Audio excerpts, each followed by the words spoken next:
So, what is an election really? That word, it can sound pretty big, maybe even a little complicated. But believe it or not, the whole idea behind it is something you've probably done 1,000 times. At its heart, it's just a simple choice.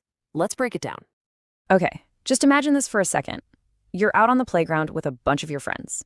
Some of you are yelling, "Let's play tag," and the others are all about jump rope. So, what happens next? You don't just stand there arguing forever, right? Nope. You figure it out. You see which game has more people excited to play. You all make a choice, together. And that right there, that simple decision on the playground, that is the absolute core idea of an election. Seriously, when you're choosing a game, you're just making your opinion count with your friends. Well, choosing a leader is the exact same thing. You're making your opinion count, but this time it's with all your fellow citizens. The goal is the same, it's just, the playground got a whole lot bigger. All right, so we've got the basic idea down, but let's step off the playground for a minute and look at this in the real world. What does an election actually look like when it's all official and organized? You see these keywords here, formal and organized. That's the key difference. This isn't just a quick show of hands. An election has rules, it has a process. But honestly, if you strip all of that away, it boils down to one simple, powerful action: making a decision by voting. Yeah, you can really think of it as the official way, the mechanism even, that we use to take everyone's individual opinions and turn them into one single collective decision. It's pretty much the most direct way for you to have a real say in where your community and even your country is headed. Okay, so now we know what an election is. But who actually makes it happen? Well, it really just comes down to two main groups of people. You've got the candidates and you've got the voters. All right, first up, let's talk about the candidates. The easiest way to think about them is like people who are applying for a really, really important job, a job in public service. They run for office, which is just a fancy way of saying they go out and tell everyone their ideas and why they'd be the best person for the job. And if they actually get elected, their job is simple: to serve the public, the very people who voted for them.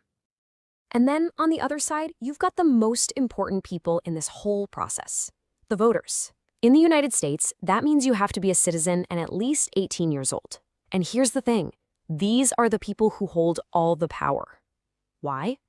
Because they're the ones who get to make the final decision. Okay, so we've got our candidates, we've got our voters. The big question is, how does this choice actually happen? Well, that brings us to the process itself. What goes down on election day? And take a look at where people vote. It's usually not in some huge, scary government building, right? It's right there in our own neighborhoods. Local schools, churches, community centers, sometimes even the firehouse. The whole point is to make it accessible, to make it a normal part of our community life. The actual process on the day is super straightforward.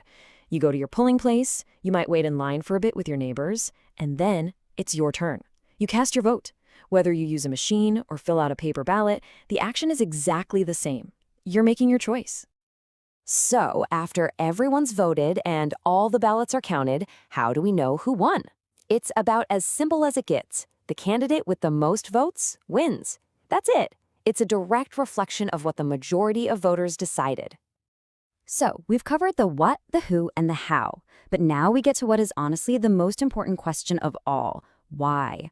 Why does this one simple act, this single vote, matter so much? Just let that sink in for a moment. The most important right Americans have. Wow. The reason so many people feel that way is because the right to vote is kind of like the right that protects all of your other rights. It's the power you have to choose the people who write the laws. It's the ultimate check and balance on power. At the end of the day, it all comes down to this one simple truth: your vote is your voice. Look, in a huge country, you can't just stand on a street corner and shout your opinions and expect things to change. But you can vote. And that one quiet, private moment in a voting booth, that's your voice speaking loud and clear in a way that has to be counted. And that brings us right back to where we started.